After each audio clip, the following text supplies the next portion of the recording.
हम लोग श्रीमद् भागवतम के दूसरे स्कंद के 8वें अध्याय के 5वें श्लोक को सुन रहे हैं। आपने चौथे में सुना था, ऋण्वतः श्रद्धया नित्यम गृणतश्च स्वचेष्टितम कालिना नाति दीर्घेणा भगवान विशते हृदि। तो ये परीक्षित महाराज का शब्द है और वो कहते हैं कि जो श्रीमद् भागवतम को बड़ी श्रद्धा से सुनता है, शृण्वतः श्रद्धया नित्यम, नित्य मतलब रोज सुनता है, रोज का मतलब प्रतिदिन सुनता है। गृणतश्च स्वचेष्टितम, और अपनी चेष्टा से, स्वयं के प्रयास से उसको स्वीकार करता है, बोलता भी है। काले ना न अति दीर्घिण, बहुत अधिक समय नहीं बीतेगा जब भगवान विशते हृदय, भगवान उसके हृदय में प्रकट हो जाएंगे, प्रवेश हो जाएंगे। तो अब कोई मानो पूछे कि भगवान प्रवेश हो जाएंगे तो क्या कर लेंगे? भगवान अगर प्रवेश, पहली बात तो भगवान प्रवेश होते कैसे हैं, और भगवान प्रवेश कर जाते हैं हृदय में तो होता क्या है? दो बातें समझ में आ रही हैं। हृदय में भगवान कैसे प्रवेश हो जाएंगे? भागवत सुनने से। हम तो भागवत सुन रहे हैं, कथा सुन रहे हैं, तो भगवान कैसे प्रवेश कर जाएंगे? कथा सुन रहे हैं तो भगवान कैसे हृदय में प्रवेश कर जाएंगे? एक बात। और दूसरा, हृदय में प्रवेश करके वो करेंगे क्या? What will he do? ये बात हम आज के श्लोक सुनेंगे। बहुत प्रसिद्ध श्लोक है, बहुत प्रसिद्ध श्लोक है। मेरे पीछे बोलिए। ये परीक्षित महाराज का श्लोक है।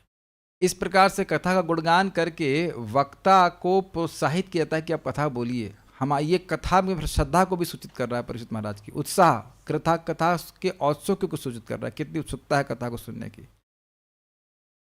यहां पे नहीं दिख पा रहा है?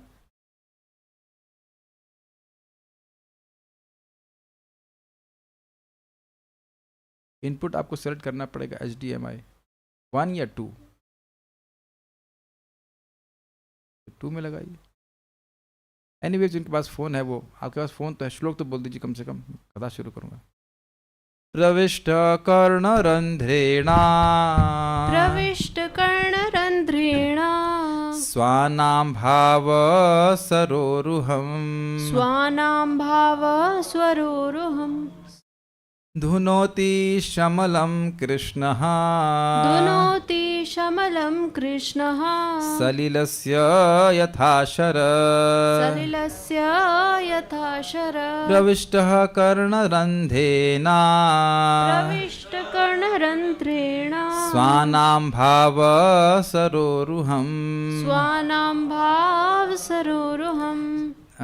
स्वानाम पे खींचना नहीं है, भाव पे खींचना है। स्वानाम भाव सरोरुहम्, स्वानां भाव सरोरुहम्, धुनोति शमलं कृष्णः, धुनोति शमलं कृष्णः, सलिलस्य यथा शर, सलिलस्य यथा शर, प्रविष्टः कर्णरन्ध्रेणा, प्रविष्टः कर्णरन्ध्रेणा, स्वानां भाव सरोरुहम्, स्वानां भाव सरोरुहम्, धुनोति शमलं कृष्णः, धुनोति शमलं कृष्णः, सलिलस्य यथा शर, सलिलस्य यथा शर।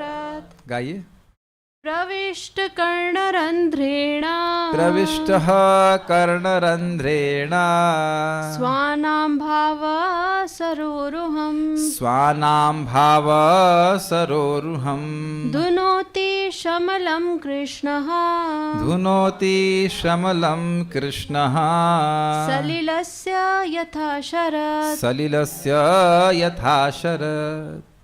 शब्द तो एकदम स्पष्ट है। प्रविष्टः, प्रवेश करके। कैसे प्रवेश करके? कर्णरंध्रेणा, कानों के छिद्र के द्वारा। तो कैसे प्रवेश करते हैं भगवान? कान के छिद्र के द्वारा। तो कान में क्या प्रवेश होता है? रूप, रस, गंध या स्पर्श? इन चारों में से कुछ नहीं, शब्द स्पर्श करता है। तो जब कह रहे हैं प्रविष्ट कर्णरंध्रेणा, प्रवेश करके कानों के रंध्र से, अर्थात शब्द रूप में, कथा के रूप में भगवान प्रवेश करते हैं। प्रश्न आ रहा है?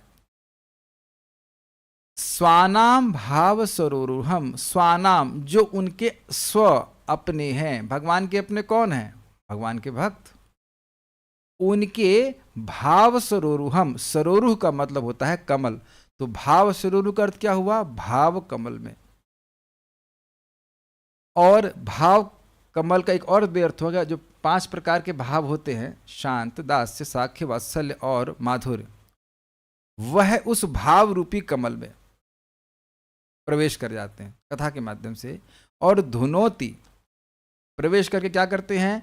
धुनोती, धुन देते हैं, खत्म कर देते हैं, नष्ट कर देते हैं। क्या? शमलम, काम, क्रोध, लोभ, मोह, मद, मात्सर्य आदि को समाप्त कर देते हैं। देखिए, काम आदि को हृदय कहा जाता है। हृदय मतलब जो हृदय में सोए रहते हैं। हमेशा व्यक्ति कामुक नहीं रहता है, लेकिन जब ये काम जग जाता है तो बहुत परेशान करता है। प्रमाथी बलवत दृढ़म, जब बलवत दृढ़म, जैसे मथानी मथ देती है तो दही को अपने अनुसार चलाती है, दही मथानी के अनुसार चलता है, तो उसी प्रकार से काम व्यक्ति को मथ देता है। वो अब अपने हिसाब से नहीं चल पाता, वो काम के हिसाब से चलता है, लेकिन काम हमेशा नहीं प्रस्तुत होता है। काम शांत रहता है और फिर जग जाता है। तो ऐसा नहीं है कि काम को भगवान जगने देंगे, भगवान काम को समाप्त ही कर देंगे। काम, क्रोध, लोभ, मोह, मद, मात्सर्य सभी जो शमल है उसको धुनोती, उसको नष्ट कर देते हैं। ऐसा नहीं खाली सुला देते हो, लोरी सुना देते हो, नहीं, खत्म ही कर देंगे। और धुनोती शब्द एक वचन में है, करते हैं, करता है, पठति, पढ़ता है, सह पठति, सह धुनोती, वह करता है। वैसे तो हम भगवान के लिए है शब्द का उपयोग कर रहे हैं, लेकिन यहाँ पे शब्द जो आ रहा है धुनोती है। वह कृष्ण कर देता है, यानी एक अकेले कृष्ण ही सारे शमल को नष्ट कर देता है, अगर ऐसे कहें। वह कृष्ण नष्ट कर देता है। वह रामः पठति, क्या बोलेंगे, क्या मतलब हुआ? राम पढ़ता है, रामः धुनोती, राम नष्ट करता है, कृष्णः धुनोती, कृष्ण नष्ट करता है। ये एक वचन में है, संस्कृत सब लोग पढ़े कि नहीं? यानी कृष्ण अकेले ही सभी के कानों में कथा के रूप में प्रवेश करके नष्ट कर देते हैं। वो अकेले ही सबके चित्त को पवित्र करने में समर्थ है। एक व्यक्ति कथा बोल रहा है और जो लोग कथा सुन रहे हैं उनके कानों में कथा के रूप में कृष्ण प्रवेश करता है और नष्ट करता है, अगर एग्जैक्ट अनुवाद करें तो। ठीक है, कौन नष्ट करता है? कृष्ण नष्ट करता है। कृष्ण का क्या अर्थ हो गया? भगवान श्री कृष्ण परब्रह्म, जिनकी आगे किसी की कोई शक्ति नहीं चलती, बल्कि काम, क्रोध आदि की सृजन भी माया करती है। किसकी आज्ञा से? भगवान की आज्ञा से करती है।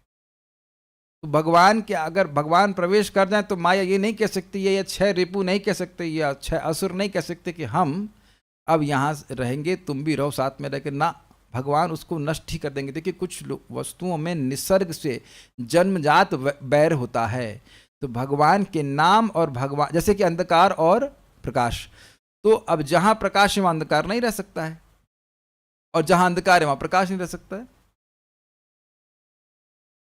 जहां प्रकाश है वहां अंधकार नहीं रह सकता है, ठीक है, और जहां अंधकार है वहां प्रकाश नहीं रह सकता है।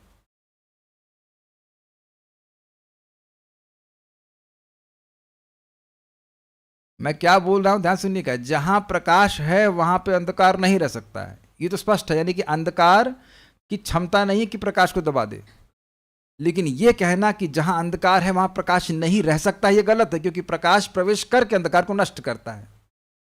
जहां अंधकार है वहां प्रकाश नहीं है, वो अलग बात है, लेकिन प्रकाश प्रवेश करके अंधकार को नष्ट कर सकता है। कुछ अंतर समझ रहे हैं ना दोनों में? तो भगवान का नाम तो प्रकाश, स्वयं सच्चिदानंद घन भगवान है, तो वह कथा के रूप में प्रवेश करके हृदय के अज्ञान को नष्ट कर ही देंगे। अंधकार की सत्ता नहीं कि मैं कहूं कि वो अंधकार कहीं भाई यहाँ अनादिकाल से मैं उसके हृदय में हूं, अब मैं नहीं जाऊंगा। कैसे नहीं जाओगे, तुम्हारा तो बाप भी जाएगा, भगवान कहेंगे।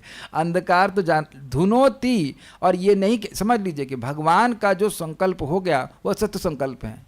जब उन्होंने सोच लिया कि इस व्यक्ति के हृदय को मुझे पवित्र करना है, तो वो करके ही मानेंगे और पूरा करके मानेंगे। उनको आधा अधूरा छोड़ने वाला काम नहीं होता। जैसे घर की बाइयाँ होती, काम आधा करेंगे, आधा सफाई करेंगे, आधा चल के छोड़ देंगी। उन्हें क्या मतलब है साफ हो या नहीं हो, लेकिन भगवान को मतलब है, क्योंकि वह भगवान अपने भक्त का प्रेम चाहते हैं। भगवान चाहते हैं कि उस घर में, उस हृदय में वह सदा विद्यमान रहे, तो गंदगी में नहीं रह सकते, तो भगवान खुद ही सफाई करते हैं।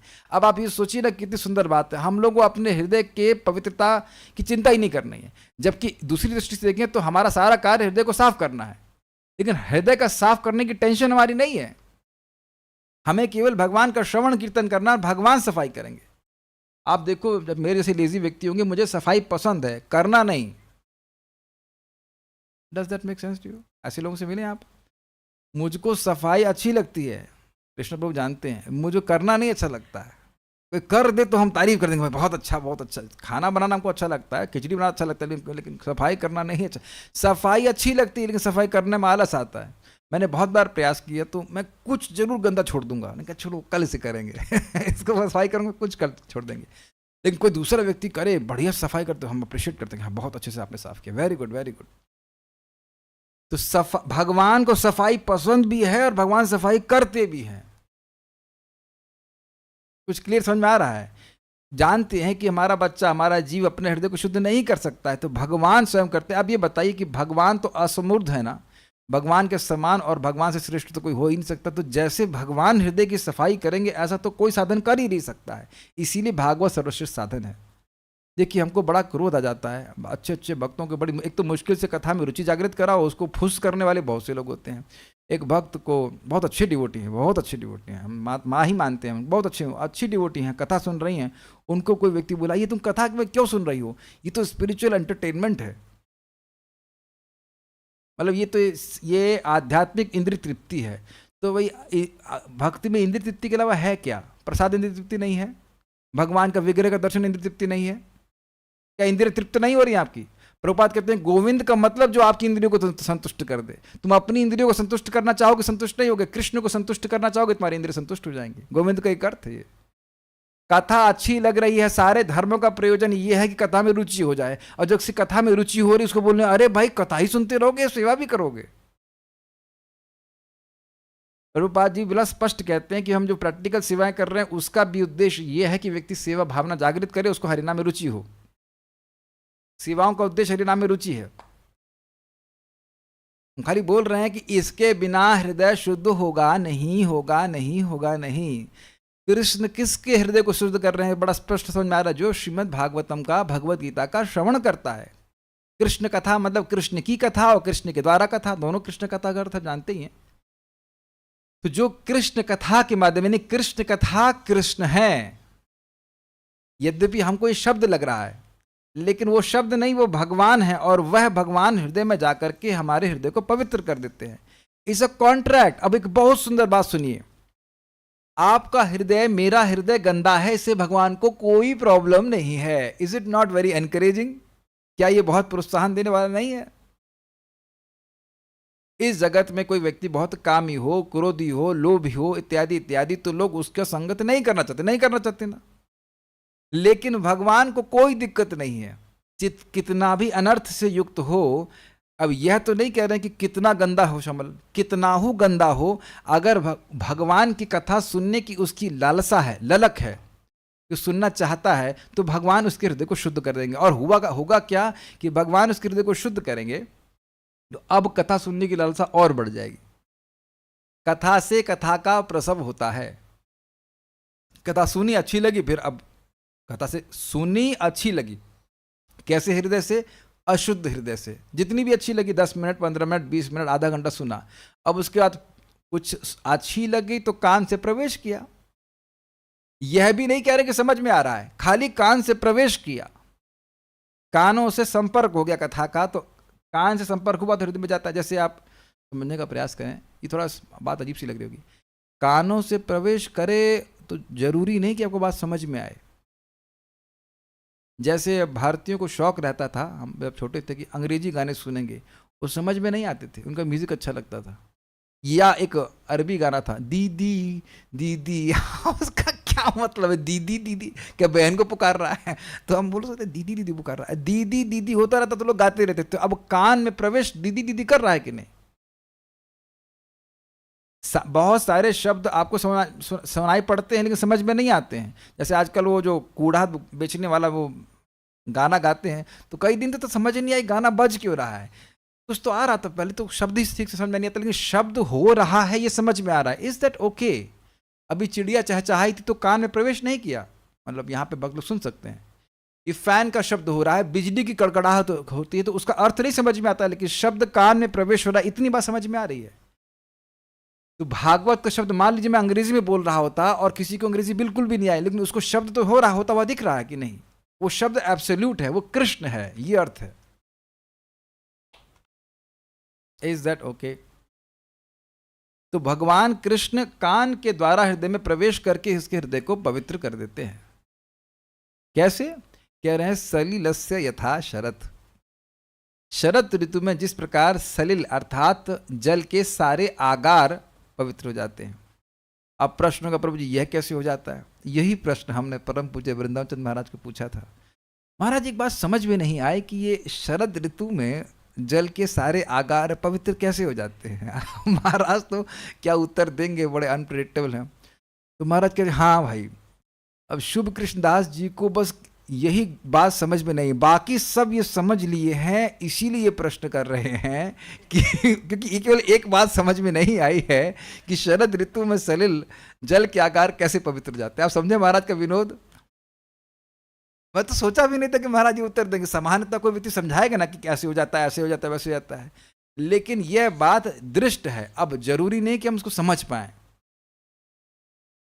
उदाहरण दिया जा रहा है कि शरद ऋतु में जल के आगार पवित्र हो जाते हैं, सब देखते हैं, लेकिन हम समझ नहीं पा रहे हैं कि कैसे होता है। उसी तरह से भगवान हमारे हृदय को पवित्र करते हैं, यह तो बात हो रही है, लेकिन यह नहीं समझ में आ रहा कि कैसे हो रहा है। एक बात तो ये। दूसरा बात देखिए, इस जगत में आप महसूस जानते होंगे कि पहले ज़माने में फिटकरी, मैं समझता हूँ पानी को साफ करने के लिए फिटकरी पानी में डाल देते थे, तो जो मट्टी थी वो नीचे बैठ जाती थी। मट्टी से रहित पानी नहीं हो गया है। और आप फिटकरी से नदी का पानी पवित्र नहीं कर सकते। आजकल आप देख ही रहे हैं कि बहुत तेज बाढ़ आ रही, तो कहा चलो फिटकरी डाले तो मट्टी नीचे बैठ जाएगी। क्या संभव है? संभव नहीं है। तालाब में फिटकरी नहीं डाल सकते, तो थोड़ा बहुत बोतल का पानी या कुंभ का पानी में आप फिटकरी डाल करके उसको थोड़ा सा जल को मट्टी को नीचे बिठा सकते, तो ऊपर से जल पवित्र लग रहा है, लेकिन अंदर मट्टी बैठी हुई है। लेकिन सलिलस्य यथा शरद का मतलब है कि शरद ऋतु में आने में बड़े बड़े जल के आगार भी पवित्र हो जाते हैं। सभी जल के आगार पवित्र हो जाते हैं, यह अर्थ है। कुछ समझ रहे हैं? कुछ द्रव्य डाल करके थोड़ा सा जो कुंभ आदि का जल है उसको पवित्र किया जाता है, वो भी थोड़े काल के लिए हल्का सा हिलाएंगे, फिर मिट्टी ऊपर जाती है। तो ज्ञान और अन आदि कर्मों के योग आदि के द्वारा व्यक्ति जब अपने हृदय को पवित्र करता है तो एक व्यक्ति का हृदय पवित्र होता है। अब समझने का प्रयास कीजिए, मैं ज्ञान का अभ्यास कर रहा हूं तो मेरा हृदय पवित्र होगा, आपका कैसे हो जाएगा? अष्टांग योग कर रहा हूं तो मेरा हृदय पवित्र होगा, आपका कैसे हो जाएगा? लेकिन कथा बोली जा रही है तो मेरा भी हृदय पवित्र होगा, और जो इस कथा को सुनेगा सबका हृदय पवित्र होगा। प्रभुपाद जी ने ये तात्पर्य बोले तो प्रभुपाद जी तो खैर पवित्र हैं ही, पवित्र प्रभुपाद को तो आनंद मिला ही, लेकिन बाकी लोग भी तो सुन के पवित्र हो रहे हैं। सुखदेव गोस्वामी आनंदित हुए कि नहीं कथा बोल करके? ये श्लोक परीक्षित महाराज सुन रहे हैं, तो इन्होंने ये श्लोक बोला, यह श्लोक भागवत है, वह तो पवित्र हुए ही, उनको सुनकर हम लोग नहीं पवित्र हो रहे हैं। कुछ आप साम्यता उपमा बैठा पा रहे हैं? एक कुंभ में घड़े में एक आपने फिटकरी का पीस डाल दिए तो केवल उतना ही जल शुद्ध हुआ, और वह भी आंशिक रूप से। लेकिन शरद ऋतु आने पे जल के जितने भी आगार हैं, जल के जितने भी जलाशय हैं, वह सब पूर्णतः शुद्ध हो जाते हैं। तो कुछ शक्ति में अंतर हुआ। ठीक उसी प्रकार से ज्ञान योग आदि से, अष्टांग योग आदि से उस व्यक्ति का ही हृदय पवित्र होता है, और वह भी आंशिक रूप से, कि अगर पूर्ण रूप से शुद्ध होता तो वह अपने संबंध को भगवान से समझ रहा होता। जबकि ज्ञानी तो व्यक्ति भगवान में मर्ज होना चाहता है, मोक्ष प्राप्त करना चाहता है, तो यह शुद्धि की अवस्था नहीं है, लेकिन पूर्णतः शुद्ध नहीं है। Is it okay? समझ पा रहे हैं? लेकिन भगवान के भक्त जो श्रवण कीर्तन करते हैं उससे स्वयं भी पवित्र होते हैं, और जो उस श्रवण कीर्तन को सुनता है वह भी पवित्र होता है और पूरा पवित्र होता है। सब लोग समझ गए ना ये उदाहरण क्यों दे रहे हैं? सलिलस्य यथा शरद, बहुत अच्छा श्लोक है। तो हम लोग पढ़ते हैं आगे।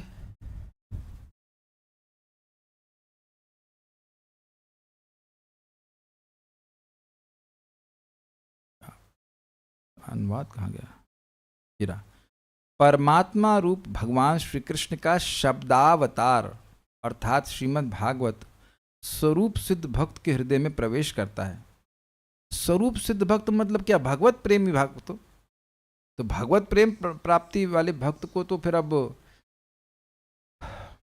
उसको भी पवित्र होने की जरूरत है?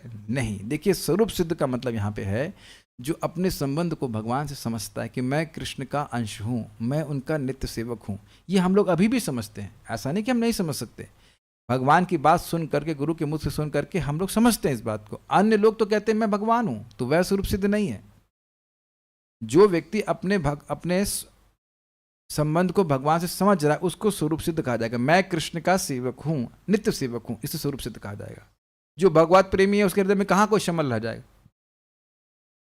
उसके भावात्मक संबंध रूपी कमल पुष्प पर आसीन हो जाता है और इस प्रकार काम, क्रोध तथा लोभ जैसी भौतिक संगति की धूल को धो डालता है। इस प्रकार यह गंदले जल के तालाबों में शरद ऋतु की वर्षा के समान कार्य करता है।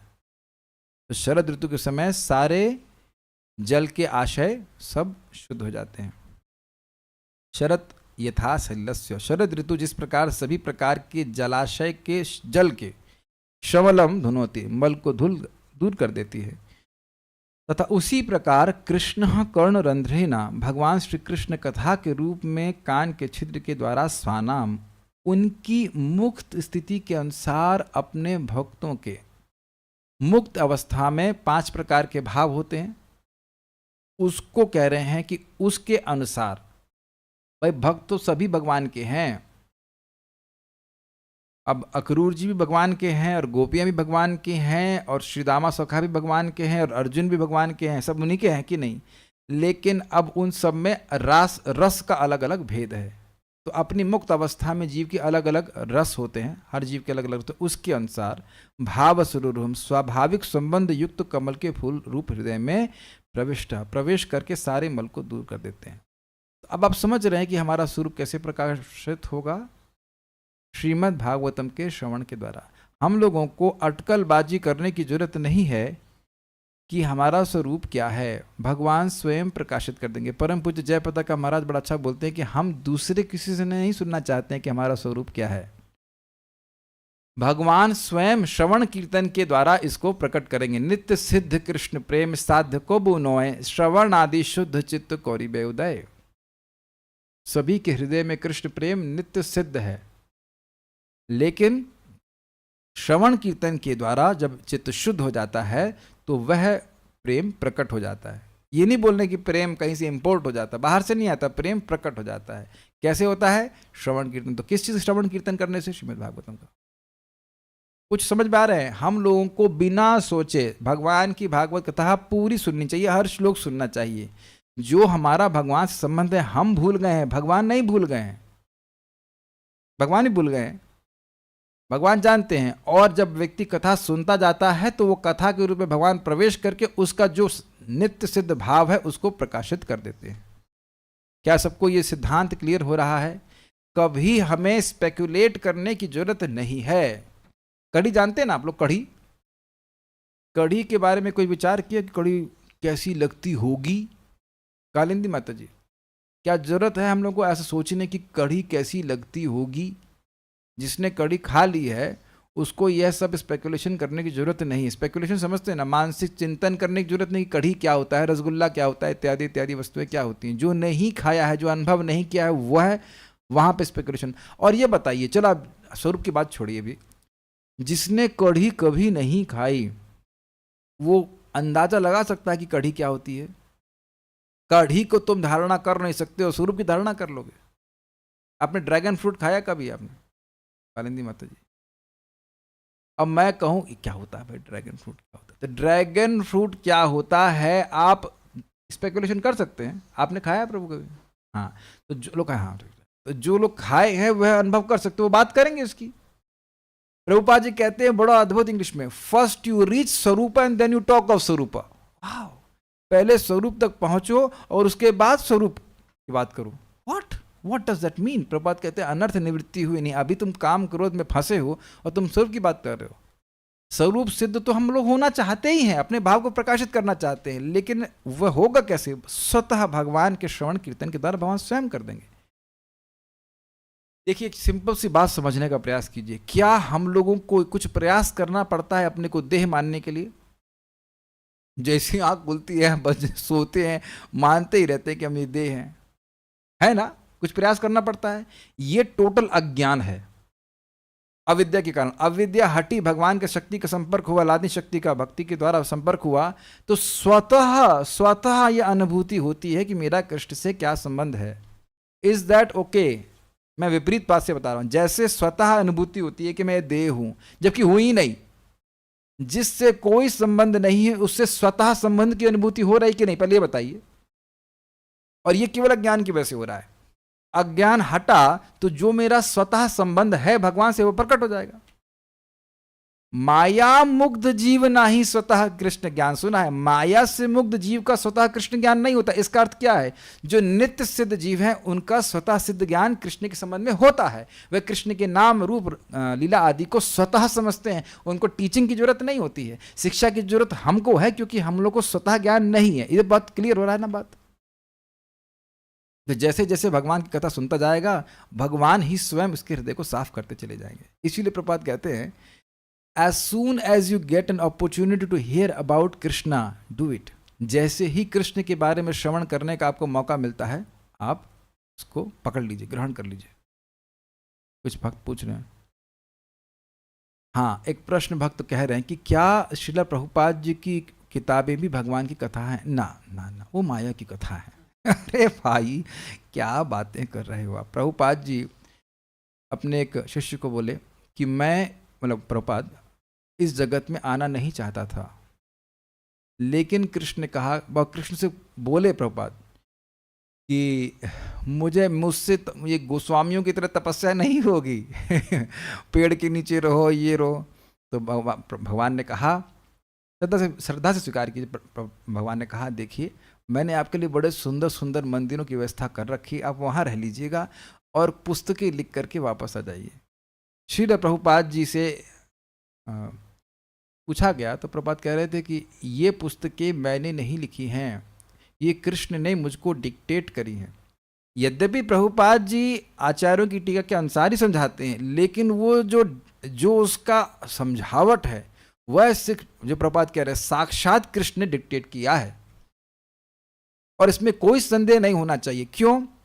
क्योंकि देखिए, जब कृष्णदास कविराज गोस्वामी बोलते हैं, कहते हैं कि देखिए चैतन्य चरितामृत के अंत में कि भाई अब मैं नहीं लिख रहा हूं, क्योंकि जो लिखवाना चाहता था वो और लिखवाना नहीं चाहता, जो लिखवा रहा था वो और लिखवाना नहीं चाहता।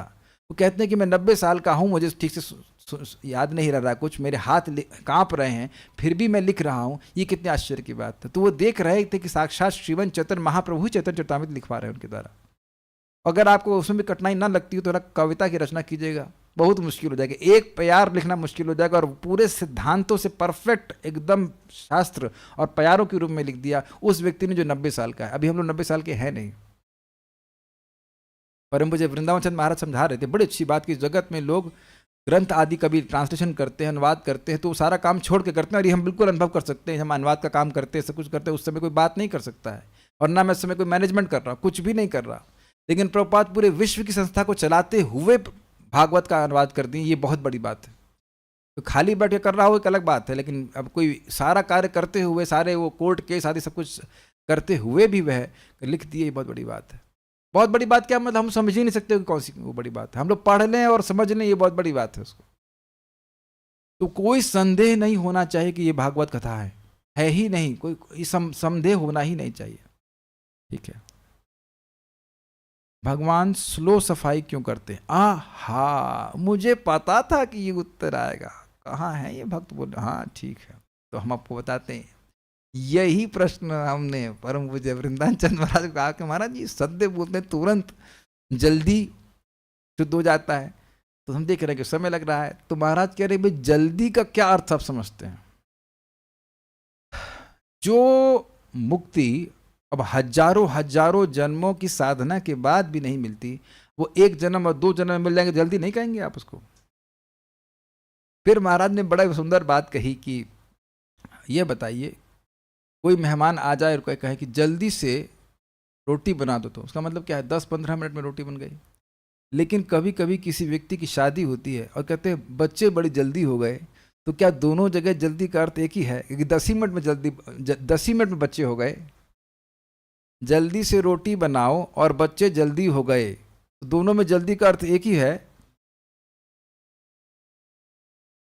दोनों में जल्दी का अर्थ अलग है। तो अब अनंत पहली बात तो अनादिकाल से हम सड़ रहे हैं, कितने हम बिगड़ गए पहले ही देख लीजिए। और अगर 2-4 जन्म भी लग जाए, अरे 100 जन्म में भी हम शुद्ध हो जाए तो भी कम है।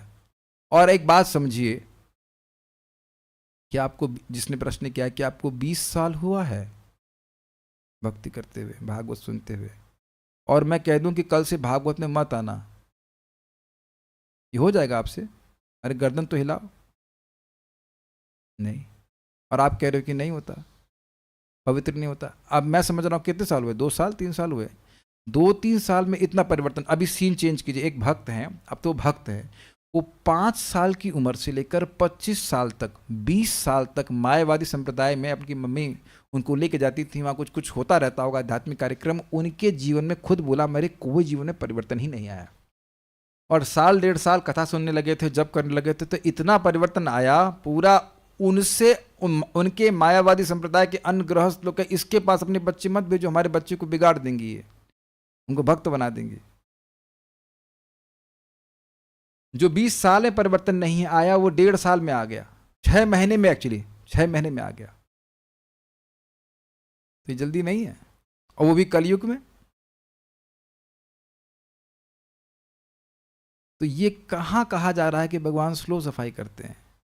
अच्छा, दूसरा एक और बात है, एक बात यह भी है कि हम भी, महाराज समझा रहे थे इस बात को, कि ऐसा भी हो सकता है कि हम अपने हृदय की सफाई जल्दी ना चाहते हो।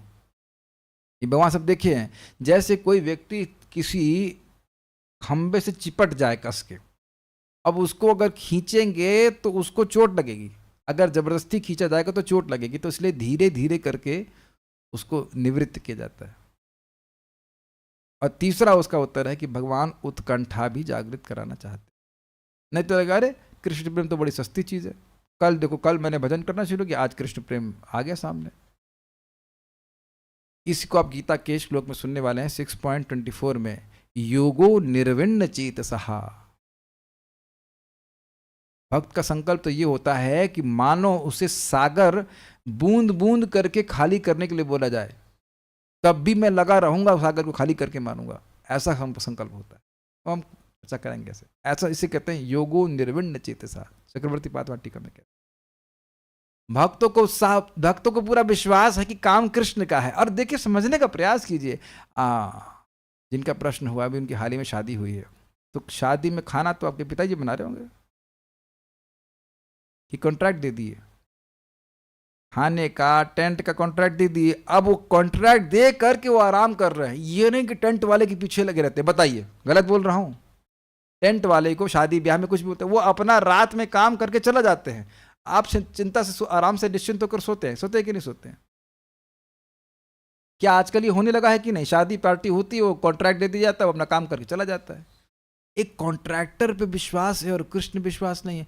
अब अच्छा, दूसरा बात ये पूछे, आप खाना बना रही हैं, कल मैं प्रभु जी को बोलता हूँ इनको परेशान करो।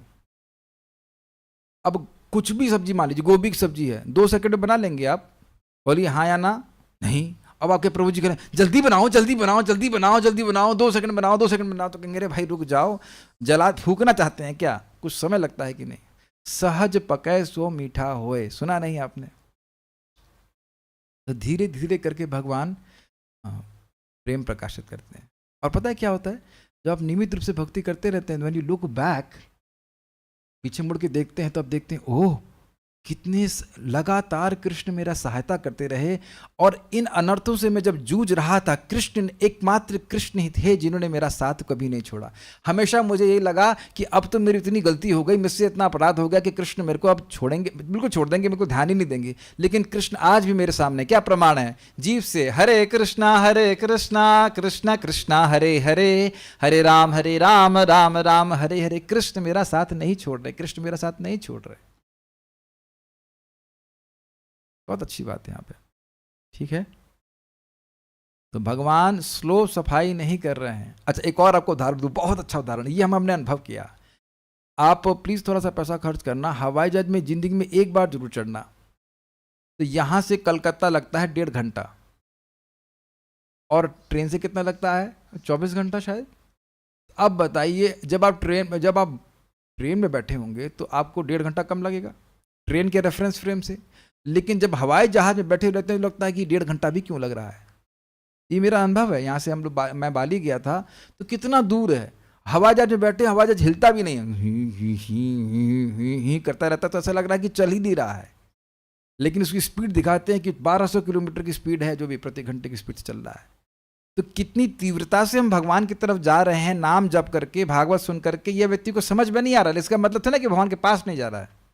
प्रभुपाद जी के शब्द कितना सुंदर है, कहते हैं you don't know how much power you are transferring when you chant Hare Krishna and hear Hare Krishna. तुम नहीं समझ रहे हो कि जब तुम हरे कृष्णा बोलते हो और हरे कृष्णा सुनते हो, कितना तेज तुम अपने हृदय में प्रकाशित कर रहे हो, ट्रांसफर कर रहे हो, स्थानांतरित कर रहे हो। ये सब बातें हैं। अरे भगवान का प्रसाद तो सब लोग खा रहे हैं, दिख रहा है आप लोगों को, सबको मालूम चल रहा है कि आपकी 100 पीढ़ियों का उद्धार हो रहा है। अभी आने वाला है, आप इस महीने में भी कुछ लोग दीपदान कर रहे होंगे, कार्तिक में आता है तो आप दीपदान करते हैं, कितनी पीढ़ियों का उद्धार हो जाता है, दिखता है क्या? तो शास्त्र के वचन से अयम ही, अब तो हमें गुस्सा आ रहा है, हम भगवान की तरफ से बोले अयम ही कृत निर्वेशो जन्म कोटि हंसाम अपि यद व्याजहार विवशो नाम स्वस्तयनम हरे। अयम ही, ये नालायक नहीं बोले, अयम ही, इस व्यक्ति ने, नालायक नहीं बोले, क्षमा कीजिएगा, अजामिल बोले अयम, ये देख रहे हैं यमदूत, देखिए अयम ही, ये निश्चित, ये अजामिल ही, निश्चित इसने, अयम ही कृत निर्वेशो, इसने सारे प्रायश्चित कर लिए। कितने जन्मों के कहते हैं प्रायश्चित कर लिए हैं? महाराज कहते हैं यमदूत तो उछल पड़े, अरे एक जन्म का एक पाप का प्रायश्चित नहीं किया है, और आप कहते हैं कितने जन्मों के प्रायश्चित करते हैं? कहते हैं जन्म कोटि अहंसाम अपि, करोड़ों करोड़ों जन्मों के पाप को नष्ट कर दिया है। यमदूतों को नहीं दिख रहा था, यमराज जी को नहीं दिख रहा था, हमें कैसे दिख जाएगा? शास्त्र स्वीकार करना चाहिए। कब किया? महाराज कहते हैं यमदूत उछल गए, अरे करोड़ों जन्मों के, कब किया? तो कह रहे हैं यद व्याजहार विवश, जब विवश अवस्था में उसने बुलाया, नाम स्वस्तयनम हरे, भगवान हरि के नाम को बोला जो स्वस्तिक अयन है। तो आप कह रहे हैं कि देर में शुद्धि करते हैं। जितना जीव को भगवान का एक नाम शुद्ध करता है, सारे साधन मिलके नहीं करते हैं। जो भगवान की कथा जिस प्रकार से शुद्ध करती, नहीं करता किसी व्यक्ति को कोई शुद्ध। प्रमाण देख लीजिए। ठीक है, तो ये सब बातें हैं। अब ये हमने उम्मीद है कि स्वीकार कर लिया होगा आपने। भगवान देर नहीं करते हैं। ठीक है, श्रीधरी देखिए, भगवान अपने भक्तों के हृदय कमल में, यानी कि भाव सरोवर हम प्रवेश करके उनके हृदय में विद्यमान दोष को उसी तरह दूर कर देते हैं जिस तरह सलिलस्य यथा शरद। सलिल मतलब समझ गए, शरद ऋतु में जल के सारे आगार पवित्र हो जाते हैं। द्रव्यांतर के मिश्रण आदि केवल उसी घड़े का, द्रव्यांतर के मिश्रण आदि से केवल उसी घड़े का जल शुद्ध हो जाता है। ये समझ में आई हिंदी? द्रव्यांतर मतलब एक विभिन्न दूसरा द्रव्य डालने से, जैसे कि मैंने आपको उदाहरण दिया फिटकरी का, तो फिटकरी एक दूसरा द्रव्य है, पानी अलग द्रव्य है, तो वह फिटकरी डाल देने से एक घड़े का ही जल पवित्र होता है, ये बोल रहे हैं। उससे नदियों और सरोवरों का जल नहीं शुद्ध होता है। उस जल का दोष नीचे के भाग में बैठ जाता है, वह पूर्ण रूप से विनष्ट नहीं होता। किसका जल? कुंभ में रखा हुआ जल। उस जल को थोड़ा सा भी हिलाने पर वह पुनः गंदला हो जाता है। इसी तरह से तप रूप और दान रूप प्रायश्चित सबों के संपूर्ण पापों को नहीं नष्ट करते हैं। समझ में आए? सभी के पाप को नष्ट नहीं करते और एक व्यक्ति के पाप को भी पूर्ण रूप से नष्ट नहीं करते। जैसे कुंभ का जल नष्ट पवित्र हुआ लेकिन पूर्ण रूप से पवित्र नहीं हुआ और सारे जल के आशय पवित्र नहीं हुए। इसीलिए व्यक्ति को अपनी शुद्धिकरण के लिए तपस्या और दान आदि पे नहीं विचार करना चाहिए, भगवान की भक्ति करनी चाहिए। हाँ, दान भगवान के भक्तों को किया जाता है, भगवान की सेवा के लिए किया जाता है, तो वह तो फिर अब तो भक्ति ही है। लेकिन ऐसे कोई सोचे कि मैं कंबल बांट रहा हूँ, खाना बांट रहा हूँ, उससे मैं पवित्र हो जाऊंगा, तो ना, ऐसा नहीं होगा। अपितु कुछ पाप बचा ही रहता है और इसलिए बार बार पाप उपस्थित होता रहता है। उन प्रायश्चितों के द्वारा किसी का भी थोड़ा सा ही पाप दूर होता है। यही बात तो यमदूतों को बड़ा अद्भुत लग रही थी। 6.2.9-10 उसमें लिखा हुआ है, तेन असुराप मित्र हा मित्र ध्रुक, चोरी करने वाला, तेना चोरी करने वाला, तेना सुरापा शराब पीने वाला, मित्र को धोखा देने वाला, पिता को मारने वाला, माता को मारने वाला, गाय को मारने वाला, राजा को मारने वाला, स्त्री को मारने वाला, यह सब महान महान पाप है। ये चाह पातक न परे, और अन्य प्रकार के जो पातकी हैं, पापी हैं, वह सब पवित्र हो जाते हैं। क्यों? नामस एतद विषयामति, नाम व्याहरणम विष्णु एतद तद विषयामति। जब अगर वह भगवान का नाम बोलते हैं तो क्योंकि भगवान की मति उस व्यक्ति पे लग जाती है, उसकी मति ना लगी हो, भगवान की उसमें मति लग जाती है कि व्यक्ति मेरा है, इसकी रक्षा मुझे करनी, इसलिए उसका सारा प्रायश्चित हो जाता है। कुछ समझने का प्रयास कीजिए। इस जगत में कोई व्यक्ति बहुत अपराधी होता है, उसको बहुत लंबे साल की सजा होती है, लेकिन प्रेसिडेंट कहता है, भारत का प्रेसिडेंट या देश का प्रेसिडेंट कहता है कि ना, इसको छोड़ दो, तो सारा प्रायश्चित हो गया। समझ में आए बात? नहीं समझ में आया? भारत के ही व्यक्ति रशिया में है, मैंने सुना सा, तो उनको 100 साल की जेल हुई थी ना, 100 नहीं, 125 साल की। तो आप समझ गए, वहीं उनको मरना था। लेकिन अब भारत की प्रधानमंत्री ने या प्राइम मिनिस्टर ने कहा कि नहीं, इनको वापस कर दी, माफ़ कर दीजिए, तो उनको कमी करके वापस भेज दिया गया। तो जो नाम बोलता है उसके प्रति भगवान का ममता हो जाती है कि ये व्यक्ति मेरा, इसकी रक्षा मैं करूंगा, तो भगवान ही सारा पाप, उसका पाप ताप समाप्त कर देते हैं, भगवान शुद्ध करते हैं। ये बात है। तो 12-12 साल के प्रायश्चित भी जिस पाप को नष्ट नहीं करते, वो उससे भी अधिक करोड़ों करोड़ों जन्मों के पाप को भगवान का नाम नष्ट कर देता है। ठीक है। भगवान श्री कृष्ण तो केवल हृदय में प्रवेश करके सबों के संपूर्ण पापों को नष्ट कर देते हैं। स्पष्ट है? आने तो दो, रोको मत, आने दो। समझ आया? प्रभुपाद जी बड़ा सुंदर कहते हैं, eternal blissful life is awaiting us, why should we reject it. शाश्वत आनंदमय जीवन केवल भगवान के बारे में श्रवण करने की लालसा से ही प्राप्त हो जाता है। प्रभुपाद जी का शब्द है कि भगवान के बारे में श्रवण करने की लालसा, इच्छा ही भगवान के धाम में प्रवेश करने का योग्यता है, एकमात्र योग्यता है।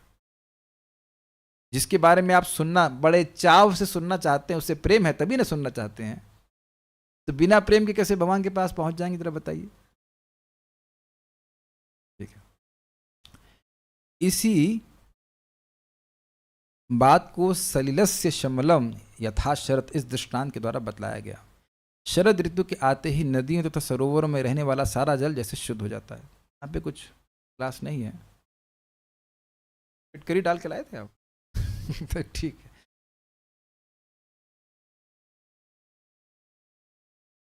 क्या हम लोग कभी विचार कीजिए, ट्रेन में चलते हैं या बस में चल रहे होते हैं, ऐसे बोतल पानी के लिए लेते हैं।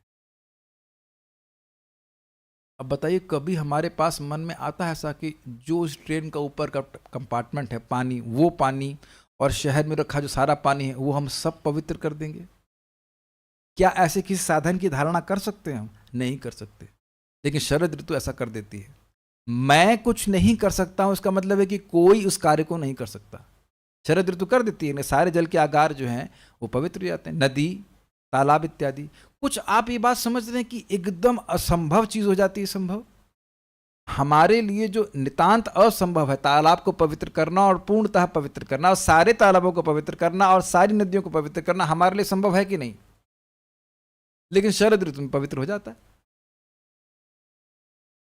कुछ समझ रहे हैं? इससे शरद ऋतु की पवित्रीकरण करने की क्षमता दिख रही कि नहीं? अत्यधिक क्षमता है। ऐसे ही भगवान की कथा, भगवान स्वयं है, उनकी पवित्र करने की क्षमता हमारे अनर्थों से बहुत अधिक है।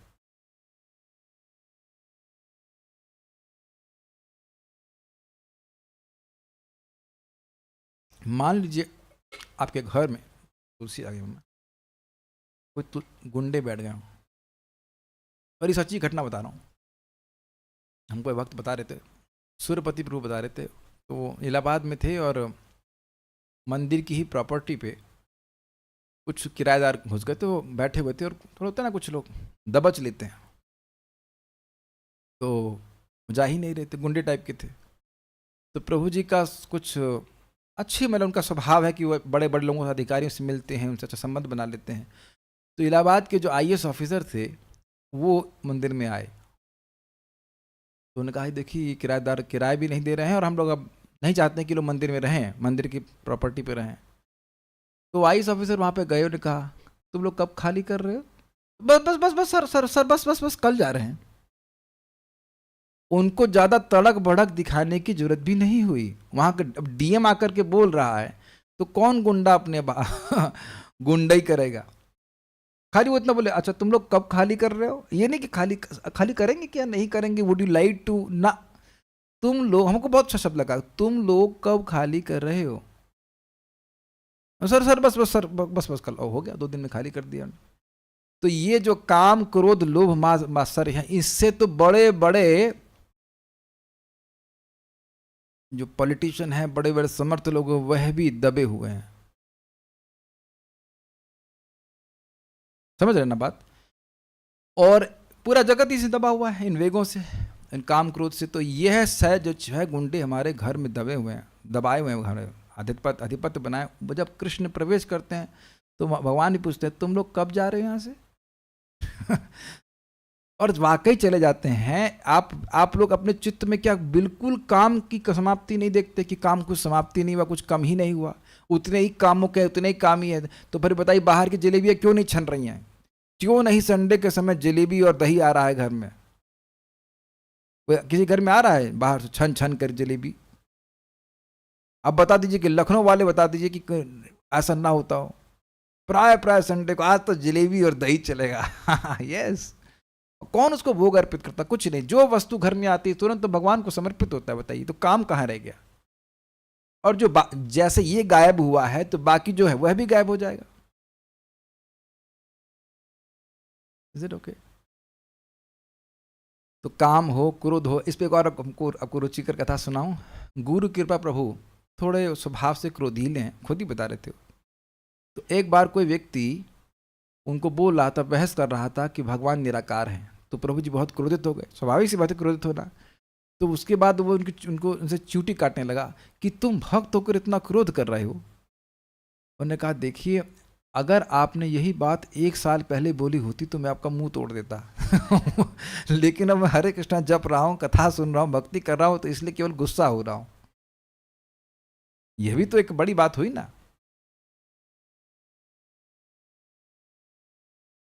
मुझे याद है, हो सकता हो कि ये प्रवचन हमारी मामी सुने, लेकिन हम थोड़ा विनोद कर रहे हैं इस बार। बहुत पहले की बात है, 2003-4 की बात है, जब मेरे मामा जी जब करना शुरू किए तो हमारी मामी थोड़ा भयभीत होंगे। कोई भी स्त्री भयभीत हो जाती है कि कहीं उनके हमारे पति बाबा जी ना बन जाएं, ये ना हो जाए, वो ना हो जाए।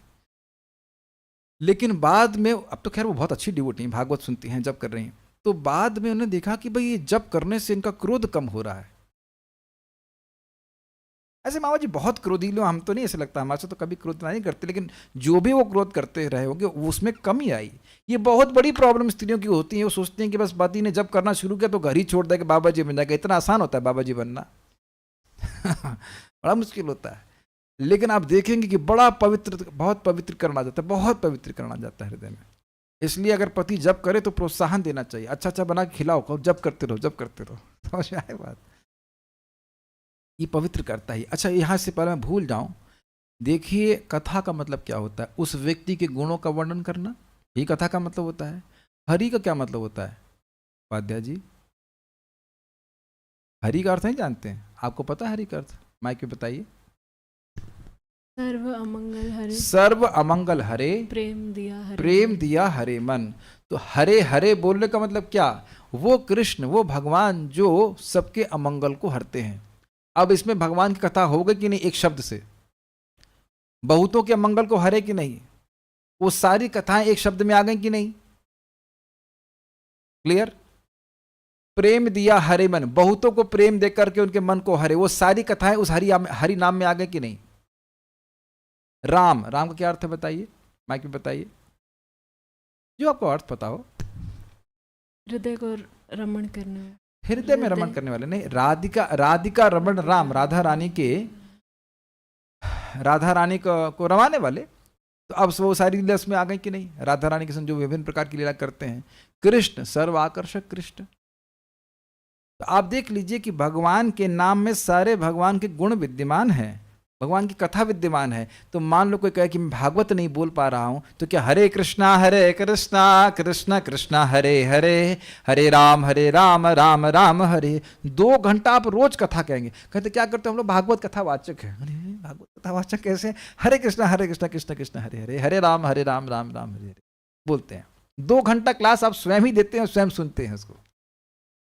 कोई संदेह नहीं होना चाहिए कि हरे कृष्ण मंत्र में ये कथा है। और ध्यान से सुनिएगा, प्रभुपाद जी का शब्द है, हरे कृष्ण मंत्र जब कर रहे हो, ये करते करते जो लीलाएं तुमने नहीं पढ़ी हैं कृष्ण बुक में है, वह भी, और जो पढ़ी हैं वह भी, सब तुम्हारे हृदय में स्फुरित हो जाएंगे। ये नाम का प्रभाव है, बीज मंत्र है। नाम करते करते हृदय में सारी लीलाएं स्फुरित हो जाएंगी। यस्यावतार गुण कर्म विडंबनानि नामानि आसु विगमे सहसा गणंती। भगवान के नाम भगवान की लीला को हृदय में प्रकाशित कर देते हैं। भक्त की उत्कंठा होनी चाहिए। महाराज समझा रहे थे, परम पूज्य राधा गोविंद महाराज, कोई गिरधारी नाम कर रहा है तो गिरिराज धरण की लीला उसके हृदय में स्फुरित हो जाएगी। जैसे देखिए, कोई संदेह नहीं करना चाहिए, आपको पता होना चाहिए कि रामायण, अगर आपने वाल्मीकि रामायण पढ़ा है तो रामायण वाल्मीकि जी ने भगवान राम के अवतरण होने से पहले ही लिख दी थी। और उन्होंने कहा भगवान श्री राम की लीला मुझे ऐसे दिखती से हाथ में रखा हुआ आंवला, क्या बोल करके? राम राम राम राम राम राम राम राम राम बोलते बोलते रामायण हृदय में स्फुरित हो गए, उसको लिख दिए। अब तो प्रमाण मानते हैं आप, वाल्मीकि रामायण प्रमाण है। ये है भगवान के नाम की शक्ति। नाम रूप गुण लीला सब हृदय में स्फुरित हो जाता है। जो लीलाएं आपने नहीं सुनी है वह भी स्फुरित हो जाती हैं। ठीक है, सारार्थ दर्शनी। ये सब बातें मैं समझा रहा था कि इसलिए कि भगवान, जो कथा का प्रभाव है, इसी प्रकार से भगवान का नाम का भी प्रभाव है। भगवान का नाम और कथा में भेद नहीं देखना चाहिए। सारार्थ दर्शनी। कथा रूप में भगवान में कृष्ण कानों के माध्यम से भाव सरोरुहम का अर्थ था कमल, अर्थात हृदय कमल में प्रविष्ट होते हैं।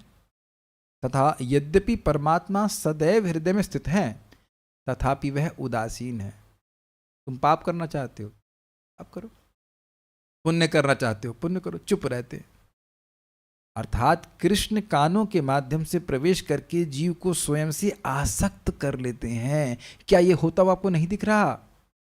कृष्ण कथा सुनते जा रहे हैं तो कृष्ण कथा में आसक्त नहीं हो रहे हैं, कृष्ण की कथा और कृष्ण में भेद देख रहे हैं। अगर आसक्त नहीं होते, रुचि नहीं होती, तो क्यों आए यहाँ पे? क्यों आते हैं? मैं और आप यहाँ पे क्यों आते हैं? शाम को कुछ और मन करता है करने का।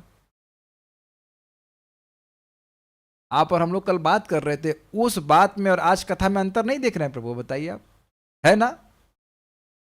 वो कथा कल हमने बोल के खत्म, मतलब बात कर रहे थे, कुछ कुछ बात भगवान की हो रही थी, कुछ और भी बात हो रही थी, वो वहां सब समाप्त। अब आप उसको कल, आज भी और कल भी और परसों नहीं करना चाहते, लेकिन मुझे पूरा विश्वास है आप आज भी कथा सुनना चाहते हैं, कल भी सुनना चाहेंगे, परसों भी सुनना चाहेंगे, है कि नहीं?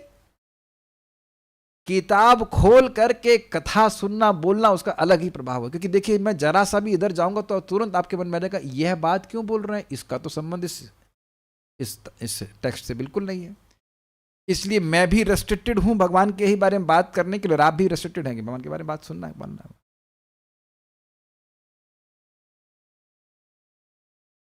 हम सभी का प्रयोजन है कृष्ण के बारे में सुनने का। तो अगर कृष्ण में आसक्ति ना हो तो कृष्ण के बारे में क्यों सुनना चाहते हैं? और यह आप बताएंगे कि ये कब से आसक्ति जागृत हो गई आप उपाध्याय जी?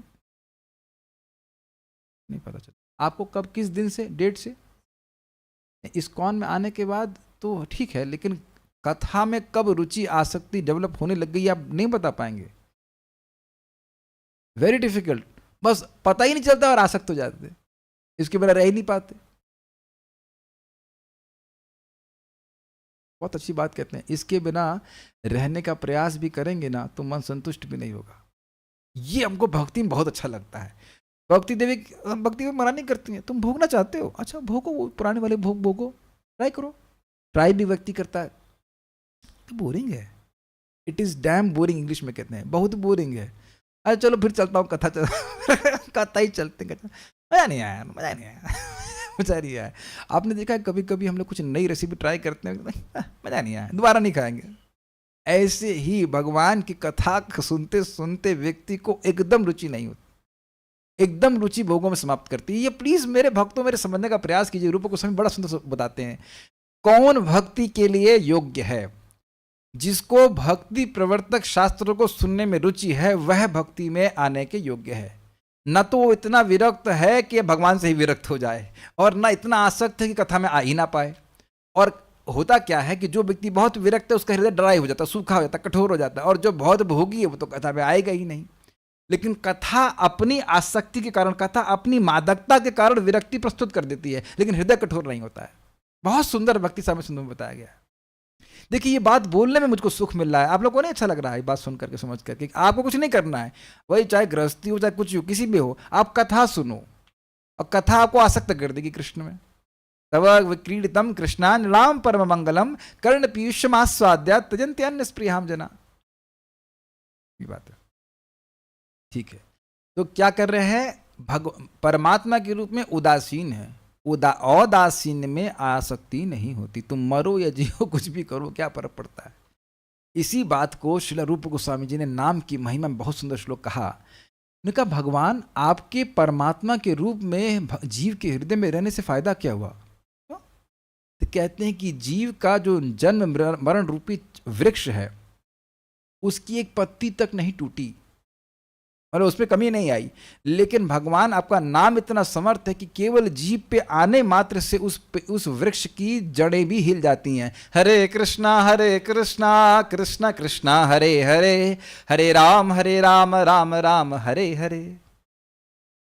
कुछ अंतर समझ रहे हैं। इस पे परम पूज्य राधा गोविंद महाराज इतनी सुंदर बात कहते हैं। कहते हैं देखिए परमात्मा के रूप में भगवान हृदय में है सबके, लेकिन एकदम चुप। जब तक जीव कुछ भजन किसी तरह से नहीं करता है भगवान कुछ ज्ञान नहीं देते। अनादिकाल से तुम लोग हैं ही ना, नहीं दे रहे ना। भोगने का ज्ञान देते हैं। बच्चा पैदा होते ही जान लेता है कि उसे भोजन कहाँ से प्राप्त होगा, कौन शिक्षा देता है और क्या दे सकता है, कुछ नहीं दे सकता, लेकिन बच्चे को पता रहता है। सोने का खाने का ज्ञान यथा योग्य समय अपने आप दे देते हैं भगवान, हर जीव को दे रहे हैं, चींटी तक को दे रहे हैं। लेकिन भगवान कृष्ण भगवान हैं, उनकी मुझे शरणागत होना, यह भगवान डायरेक्ट ज्ञान नहीं देते। जब तक जीव भक्तों का संगति नहीं करता, कुछ भगवान के लिए जान अनजान कैसे ना कैसे कुछ ना कुछ नहीं करता, तब तक भगवान नहीं देते। तो जब व्यक्ति भगवान के बारे में कथा सुनने लग जाता है तो भगवान उसको अपने में आसक्त कर देते हैं।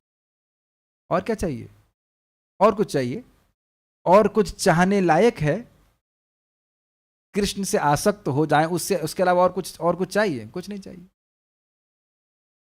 मैं फिर उदाहरण दूंगा हमारी दादी का। हमारी दादी अपने पापा से उनके पापा से बहुत आसक्त थी। तो जब उनसे कहते कि अपने पापा के बारे में बताओ तो बड़ी आसक्ति से बताती थी, बड़े चाव से बताती थी। और हम भी उनके पिताजी का गुण सुनकर उनसे बड़ा उनको अप्रिशिएट करने लगे थे।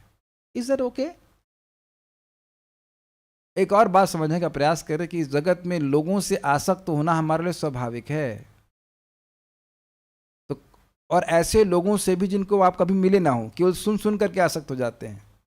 और जिनके बारे में आप सुनते जाते हैं उनसे मिलने की उत्कंठा जागृत होती जाती है। अब आप लोग समझ रहे होंगे मैं क्या बोलने जा रहा हूं।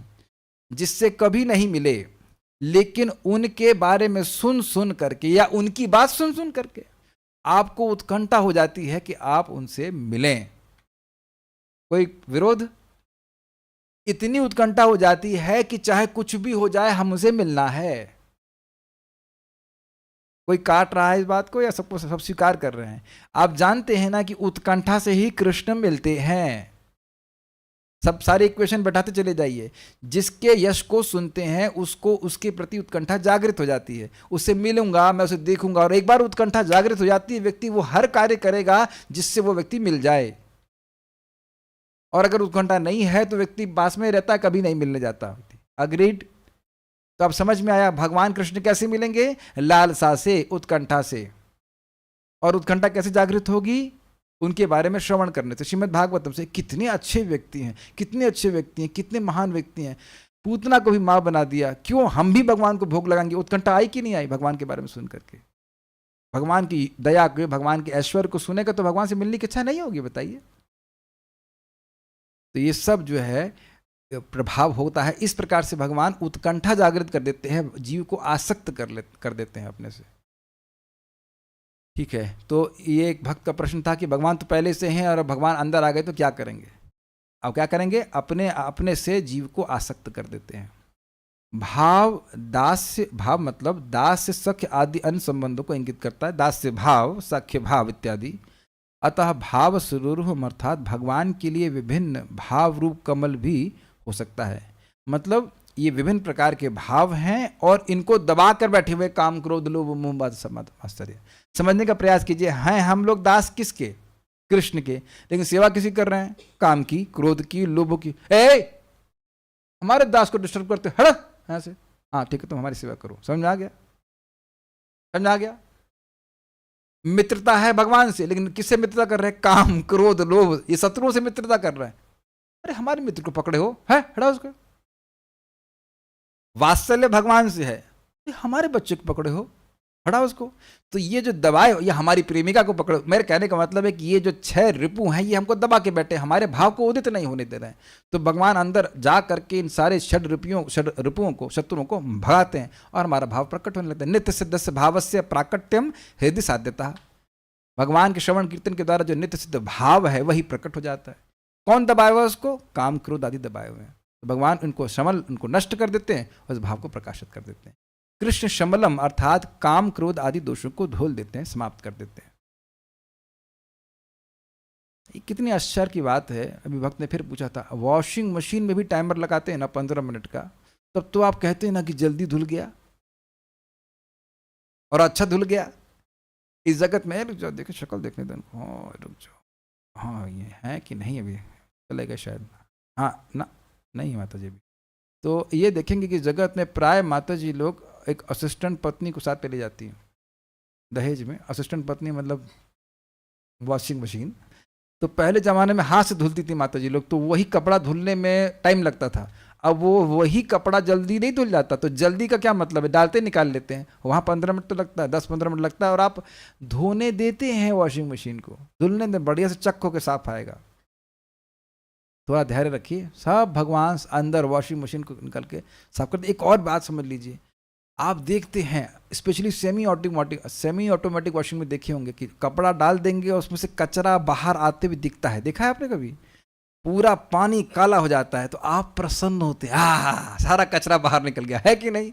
उसी प्रकार से भगवान की भक्ति होती है तो भगवान उसको सफाई करते हैं तो कचरा आपको बाहर आता हुआ दिखेगा। वो आप नहीं है, उसे परेशान मत होइए।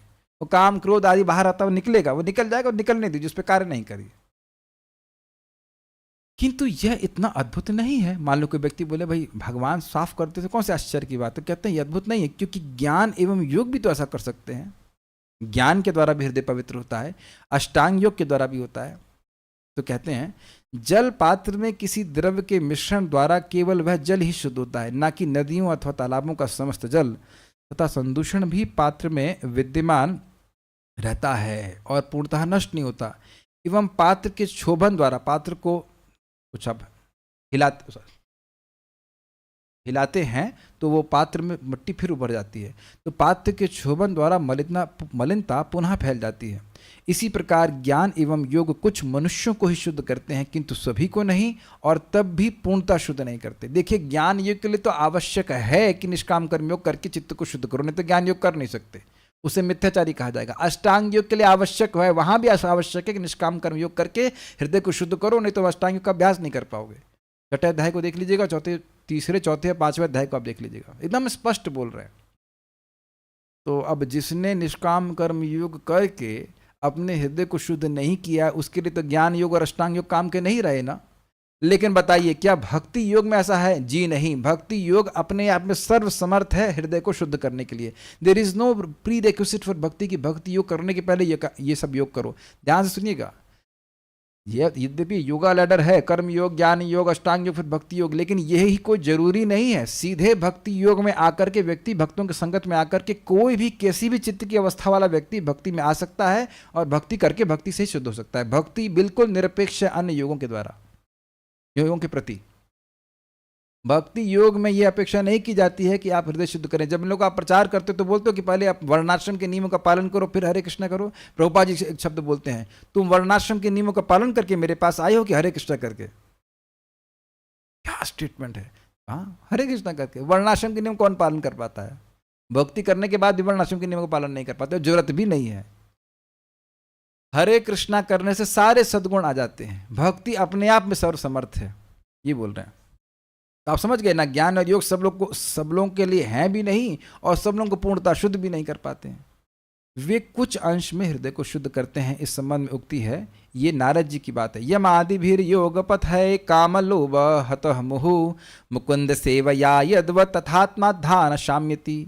ये सत्य है कि योग पद्धति के द्वारा इंद्रियों को वश में करने के अभ्यास से मनुष्य को काम तथा लोभ की चिंताओं से राहत मिल जाती है।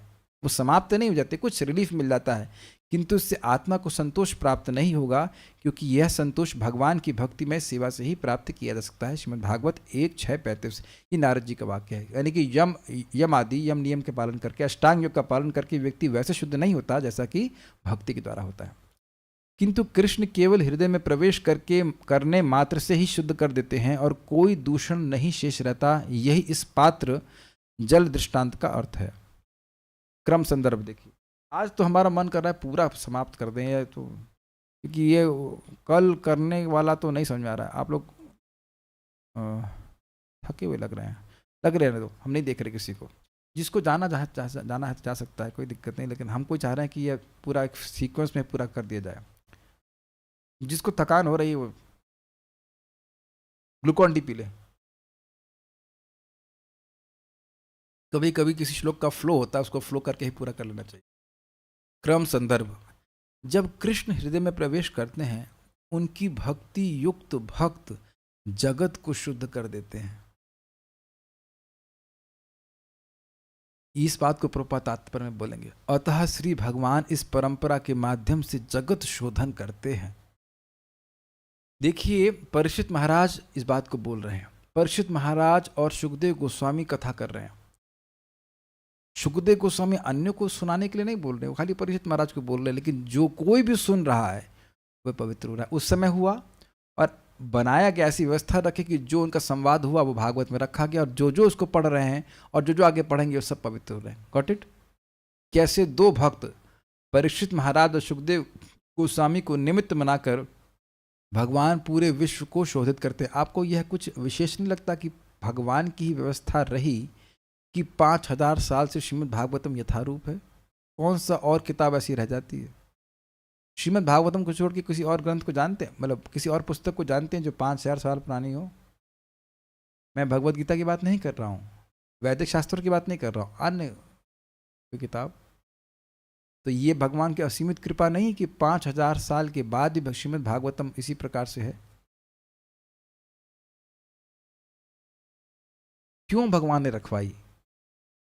ताकि जो कोई भी सुने वे पवित्र हो जाए। तो ये सर्वव्यापकता को सूचित करें। जैसे कि शरद ऋतु में सभी जल के आशय पवित्र हो जाते हैं, उसी प्रकार से सभी आगे भविष्य में सुनने वाले श्रोता पवित्र हो जाते हैं कथा के द्वारा।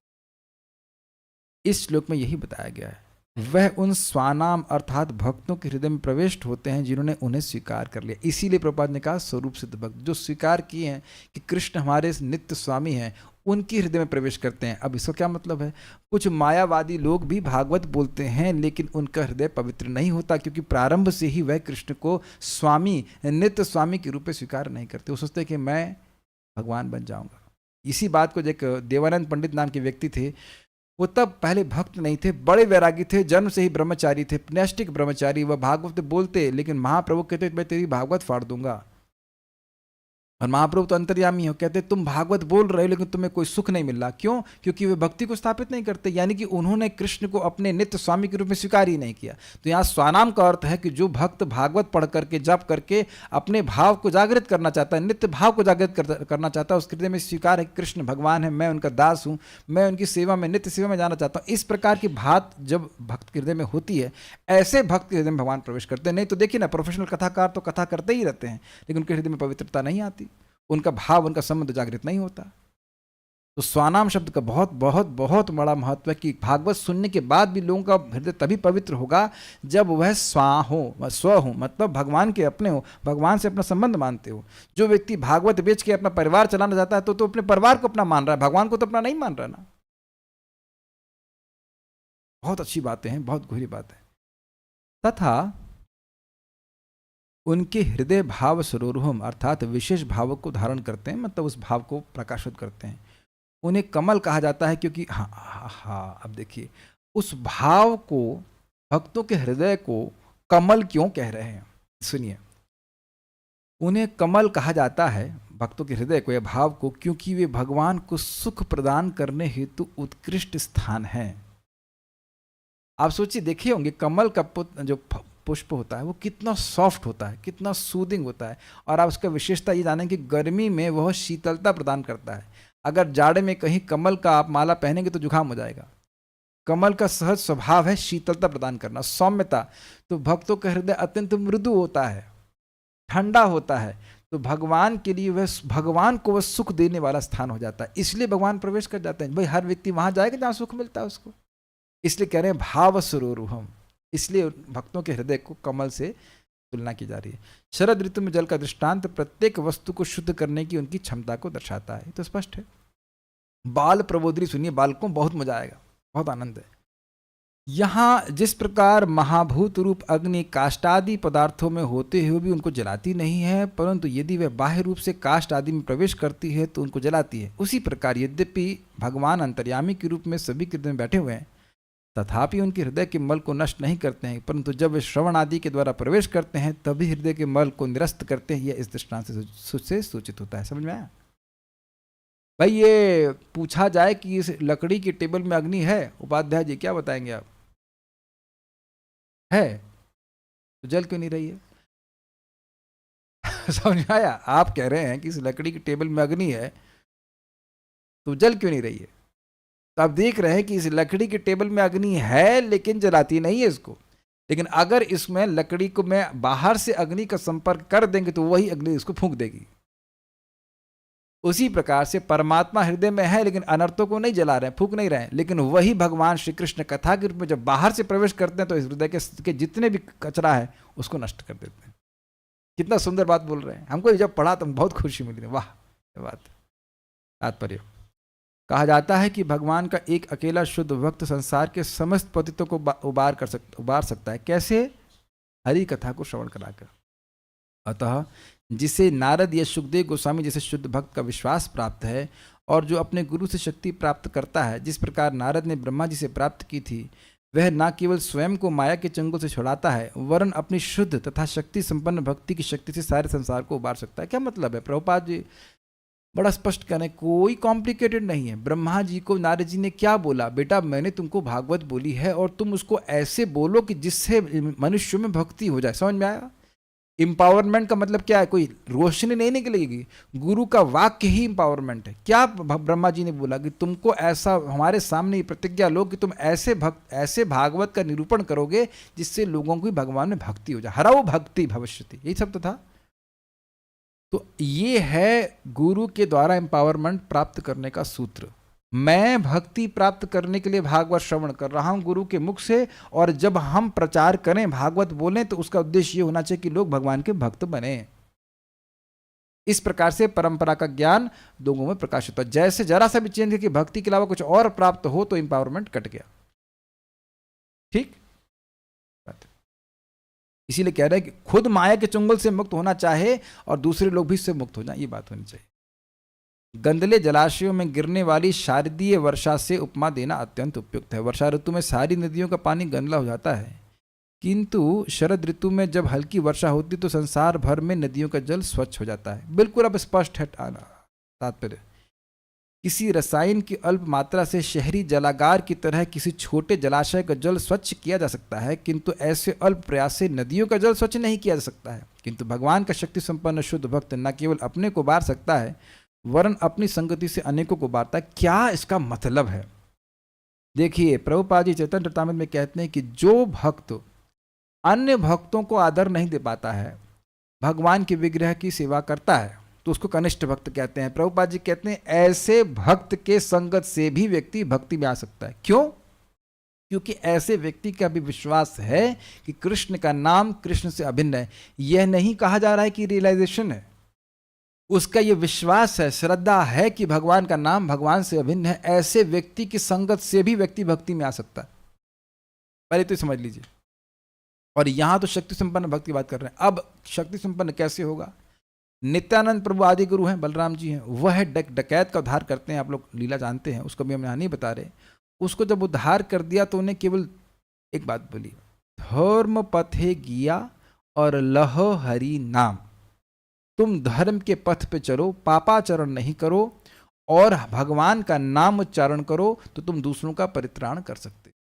समझ में आया कि शक्ति संपन्नता कैसी। और यही बात प्रभुपाद जी चैतन्य चरितामृत में कहते हैं कि कोई भक्त अगर 16 माला का जप करता है और 4 नियमों का पालन करता है, मांस आदि नहीं खाता, शराब नहीं पीता, चाय नहीं पीता और अवैध स्त्री संग नहीं करता है और जुआ नहीं खेलता है, तो वो जहां भी प्रचार करेगा उसका प्रभाव होगा। वो प्रभाव उसका नहीं है, प्रभाव वो उस प्योरिटी का है जो इस हरिनाम के द्वारा और धर्म आचरण के द्वारा जनित हुई थी। Is that okay? जैसे हमारे रामचंद्र प्रभु, आप MBBS डॉक्टर हैं, ठीक, अच्छे डॉक्टर हैं, तो आप कहीं भी अपना क्लिनिक खोलेंगे तो लोगों को ठीक कर देंगे कि नहीं? क्यों? क्योंकि आपने पढ़ाई ठीक करी, you have maintain the purity of knowledge, और उस ज्ञान के आधार पर आप लोगों को ठीक करते हैं। स्वयं अपने हाथों से ठीक नहीं करते, लेकिन हाथों से जो लिख रहे हैं वो किसके आधार पर? ज्ञान के आधार पर। Is it not? तो भक्त, बहुत ध्यान सुनिएगा, भक्त, एक शुद्ध भक्त नहीं सोचता कि वह किसी एक व्यक्ति का भी उद्धार कर सकता है। सुनाई पड़ रहा है? ये प्रभुपाद जी का शब्द है, 4थे स्कंद में। लेकिन वह उस सब पूरे विश्व को उद्धार कर सकता है। कैसे? भगवान की भक्ति का प्रचार करके। जैसे आप डॉक्टर हैं, आप जानते हैं कि आप किसी एक व्यक्ति को भी ठीक नहीं कर सकते, लेकिन जितने चाहे उतने लोगों को ठीक कर सकते हैं दवा देके। अग्रीड? मानते हैं? तो सभी डॉक्टर ऐसे करते हैं। डॉक्टर हमको सही नहीं करता, लेकिन डॉक्टर दवा देता है और उस दवा के द्वारा हम ठीक हो जाते हैं। तो डॉक्टर का महत्व नहीं है? डॉक्टर का महत्व है। उसने बहुत से डॉक्टर बिल्कुल ईमानदारी से दवा देते हैं और लोग ठीक हो जाते हैं, उनको पता है कि दवा देने से ठीक हो जाएगा। Is that okay? उसी प्रकार से हम लोग कभी नहीं सोचना चाहिए कि हम लोग पवित्र हैं। हम प्रभात कहते हैं वी आर रास्कल्स। यहाँ तक कि श्रील भक्ति सिद्धांत सरस्वती ठाकुर जी भी कहते हैं we are very fallen soul, I am a very fallen soul, I am simply repeating the words of my spiritual master। महाभागवत वैष्णव यही सोचते हैं कि हम तो कुछ भी नहीं, हम तो पूर्ववर्ती आचार्यों की बात को यथावत रिपीट करेंगे। जैसे कि सूत गोस्वामी जी कहते हैं, यथाधीतम स वह श्रावयिष्यामि यथाधीतम यथामति। मैं वही कथा आप लोगों को बोलूंगा जैसे मैंने सुना, जैसे मैंने अध्ययन किया अपने महान गुरु विप्रेर भूरि तेज सुखदेव गोस्वामी जी से सुना। ये एक शिष्य का भाव होता है। ऐसे शिष्य को ही एम्पावरमेंट मिलता है। वो अपनी बात नहीं बोलता, पूर्ववर्ती आचार्यों की बात को सामने रखता है। वो जानता है कि इस शब्द के द्वारा लोगों का उद्धार हो जाएगा। ठीक है ना? जैसे आपको अपने मन से दवा तो देते नहीं, जो दवा स्टैंडर्ड बन के आई वही दे दिए देते हैं। सिंपल सी बात है। हम लोग यह कभी ना सोचे कि हमारी संगति से कोई पवित्र हो रहा है। ये भावना कभी नहीं होनी चाहिए। भागवत की संगति, भगवान के नाम की संगति से लोग पवित्र हो रहे हैं। हमारा कर्तव्य बस इतना ही है कि हम कुछ चेंज नहीं करें, जो है उसको ही आगे बता दिया जाए। उससे हम भी पवित्र होंगे और सुनने वाला पवित्र होगा। ये बताइए, जब सुनने वाला पवित्र होगा, बोलने वाला नहीं होगा। सोचने वाली बात है। इसलिए भगवान को जो पसंद बात है, जो आचार्यों ने बोला है, प्रभुपाद जी ने, उसको रिपीट करना है। ठीक है? दूसरे शब्दों में, अन्य विधियों से यथा ज्ञान मार्ग या योगासन द्वारा अपना ही कलुषित हृदय स्वच्छ किया जा सकता है, किंतु भगवत भक्ति इतनी शक्तिशाली होती है कि वह शुद्ध शक्ति संपन्न भक्त की भक्ति से समस्त लोगों के हृदय को स्वच्छ कर सकती है। एक मिनट रुकिए, आप, मैं समझा रहा हूं आपको। अब मैं सांस रोक कर बैठ जाऊं, सांस ले रहा हूं, तो उससे आप लोग क्या हो रहा है? हवा आ रही है और कुछ नहीं हो रहा है। कोई योगी हिमालय में बैठ के ध्यान कर रहा है, उससे आपको क्या हो रहा है? हमें तो हुआ ये कि कोई भक्त आया और उसने बोलना शुरू किया। Got it? अब समझ में आ गया? ठीक है। नारद, शुकदेव गोस्वामी, भगवान चैतन्य, 6 गोस्वामी तथा उनके बाद श्रील भक्ति विनोद ठाकुर तथा श्रीमद् भक्ति सिद्धांत सरस्वती ठाकुर इत्यादि जैसे भगवान के वास्तविक प्रतिनिधि अपनी शक्ति संपन्न भक्ति द्वारा सभी लोगों का उद्धार कर सकते हैं। तो जैसे जैसे हम प्रभुपाद जी के इस तात्पर्य को पढ़ रहे हैं, हमारे हृदय का अज्ञान नष्ट हो रहा है, ये विश्वास रखिए। Is that okay? Shrimad Bhagavat को सुनने के सद प्रयासों द्वारा मनुष्य को भगवान के साथ दास, सखा, वात्सल्य अथवा माधुर्य प्रेम के दिव्य भाव में अपने स्वाभाविक संबंध का बोध हो जाता है। अब भी ना कोई समझे तो भाई वो तो या तो अंधा है या बहरा है। आप में से ऐसे नहीं हैं, लेकिन कभी भी मन में आपके, हम थोड़ा सा डांट के कठोर के बोल रहे हैं, कभी मन में आए कि स्वरूप प्राप्त करने के लिए कोई हमको और बोलेगा, तो प्रभुपाद जी ने तो ऐसा कभी नहीं बताया, ना भागवत इस बात का अनुमोदन कर रही, कोई दूसरा नहीं बताएगा। भागवत सुनते सुनते बोलते बोलते ही हृदय पवित्र होता जाएगा और अपने आप आपको बोध हो जाएगा। प्लीज़ कभी इस झांसे में कभी भी नहीं आना, बहुत धोखा खा जाएंगे, बहुत धोखा खा जाएंगे। कभी भी उस धोखे में नहीं पड़ना। हरि नाम करते करते, हरि कथा सुनते बोलते हुए अपने आप ही भाव प्रकाश होता। श्लोक आपके सामने है, प्रभुपाद जी के तात्पर्य सामने। बिल्कुल प्लीज कुछ भी हो जाए, इस प्रकार का ये डेविएशन कभी नहीं कीजिएगा, ठीक है। और इस प्रकार के आत्म साक्षात्कार से वह तुरंत भगवान की दिव्य प्रेम भक्ति का भागी बन जाता है, उसे प्रेम भक्ति प्राप्त हो जाती है। नारद जैसे समस्त शुद्ध भक्त न केवल स्वरूप सिद्ध जीव थे, वरन वे स्वांतः सुखाय उपदेश देने के कार्य में लगे रहते थे, और इस कारण से माया के गुणों में फंसे अनेक हीन जीवों का उद्धार करते थे। देखिए इंग्लिश प्रपात इसकी बहुत सुंदर है। क्या प्रपात कहते हैं, he preached due to spiritual impetus, स्वांता सुखाय, अपने सुख से, मतलब उनको भगवान की भक्ति का उपदेश देने में सुख मिलता है, that is called spiritual impetus. देखिए यही नारद जी भगवद भागवत में तो वर्णन है, भगवान कृष्ण के साक्षात सामने हैं और भगवान ने कहा क्या वरदान चाहिए, तो उन्हें कहा कि मैं अनंत काल तक आपके यश की, आपकी कीर्ति का प्रचार संपूर्ण ब्रह्मांडों में करता रहूं, ये वरदान चाहिए। जो हम तो सोच रहे हैं प्रचार करके भगवान के दर्शन होंगे, जिस व्यक्ति को भगवान के दर्शन हो गए वो कह रहे हैं कि प्रचार का सेवा मुझे दीजिए। प्रचार मतलब भगवान के यश को बोलने की सेवा। Is that okay? प्रचार का उद्देश्य अपने चेले बनाना नहीं है, भगवान के दासों की सेवा को, संख्या को बढ़ाना है। बहुत बड़ी बात है, बहुत बहुत बहुत गलत हो सकता है ये बात। हम अपने चेले नहीं बना रहे हैं, हम किसको क्या बचा पाएंगे? भगवान की सेवा के लिए लोग प्रोत्साहित, तो भगवान के सेवक बनने की शिक्षा देता है। Is it okay? कोई भी साधु खुद सिंसियरली कृष्ण का सेवक होता है और अन्यों को भी यही शिक्षा देता है कि आप कृष्ण की सेवा करो। कृष्ण माता, कृष्ण पिता, कृष्ण धन प्राण, ठीक है। बहुत अच्छी बात है, जब कोई व्यक्ति भजन करता है तो उसको भक्ति का सुख, भक्ति का ट्रांसफॉर्मेशन, भक्ति का लाभ अनुभव होता है। तो इस कारण से वह प्रेरित होकर सुखपूर्वक भगवान की भक्ति का उपदेश दूसरों को देता है। ये बात यहाँ बोली जा रही है। ऐसा नहीं है कि कोई व्यक्ति उसे कोंचेगा, जा भाई तू प्रचार कर। भजन करेंगे तो आपको प्रचार करने की इच्छा आएगी ही। प्रभुपाद जी कहते हैं जो वास्तविक रूप से निरपराधिक रूप से जब कर रहा है, उसके हृदय में नाम को प्रचार करने की भावना ओवरवेलमिंग होगी। क्या बोलेंगे, उसके उमड़ेगी उसके हृदय में भावना, क्योंकि नाम की महिमा उसके हृदय में प्रकाशित होती चली जाएगी। वो इतनी अच्छी वस्तु है, केवल जीव के संपर्क मात्र से चंडाल का भी उद्धार होता है। उसके हृदय में ये नाम की महिमा और नाम को प्रचार करने की महिमा प्रकाशित होगी भगवान की कृपा से, तो किए बिना रह नहीं सकता है। Is that okay? बहुत गंभीर बात है। जितना अच्छे से जाप करेंगे उतना नाम दूसरों को देने की इच्छा होगी, क्योंकि आप स्वयं अपने जीवन में परिवर्तन देखेंगे। तो क्या कह रहे हैं कि जब कोई भक्त स्वेच्छा से अपने सेल्फ इम्पेटस नहीं, स्पिरिचुअल इम्पेटस के द्वारा प्रचार करता है, उससे अन्य माया से बंधे हुए जीव मुक्त होते हैं। वो कोंचा नहीं जाता है प्रचार करने के लिए। कोंचना समझते हैं आप? कर प्रचार कर, जा किताब वितरण कर, ऐसा नहीं होता है। वे इतने शक्ति संपन्न इसलिए हो सके क्योंकि वे हफ्ते में एक बार भागवत के सिद्धांतों का श्रवण एवं पूजन करते थे। ये लिखा है ना यहाँ पे, आप लोग को यही दिखाई पड़ रहा है सब? नियमित रूप से, क्योंकि वे नियमित रूप से भागवत के सिद्धांतों का श्रवण एवं पूजन करते थे। श्रवण तो बहुत अच्छी बात है, लेकिन पूजन का मतलब उस बात को अत्यंत श्रद्धा से अपने हृदय में स्वीकार करना है ना। बड़े आदर भाव से किसी की आरती करते हैं, इस प्रकार से भागवत के सिद्धांतों का पूजन करते हैं। Something which you hold in high esteem in your heart, English में कहा जाता है। किसी जीवन के किसी सिद्धांत को अपने जीवन में आप बहुत महत्व देते हैं, तो उस सिद्धांत का पूजन कहा जाता है। जैसे कोई कहे परोपकार करना, दया करना है, समझ रहे हैं? तो भागवत का प्रचार करना, भक्ति का प्रचार करना, भगवान सेवा करना, ये सारे सिद्धांत उसके को सुनता है और पूजन करता है। कितना सुंदर बात है, वर्शिप्स दोज प्रिंसिपल्स। लेकिन क्यों होगा, कब होगा? जब नियमित रूप से सुनेंगे। बिला नागा बाबा बने बिना सुनता है, रोज सुनता है, रोज सुनता है, रोज सुनता है। संचित हो चुकी भौतिक वासनाएं भगवान के अपने प्रयासों से ऐसे कार्यों द्वारा स्वच्छ हो जाती हैं। जो हमने अनादिकाल से बैंक बैलेंस भर रखा है अपने हृदय में, भोगों की वासनाओं का, वह भगवान की कथा श्रवण कीर्तन के द्वारा नष्ट भगवान कर देते हैं। भगवान जीवों के हृदय में सदैव विद्यमान रहते हैं, किंतु वह भक्तिमय सेवा से प्रकट होते हैं। अभी बताया गया अग्नि वाला एग्जाम्पल, अग्नि रहती है, लेकिन जब अग्नि बाह्य रूप से आती तो अग्नि उसी लकड़ी में अग्नि है प्रकट हो जाती है। ऐसा कहा जाए कि अग्नि बाहर से आकर जो लकड़ी अग्नि में थी, सॉरी, जो अग्नि लकड़ी में थी उसी को प्रकट कर देती है। ये तो सही है ना।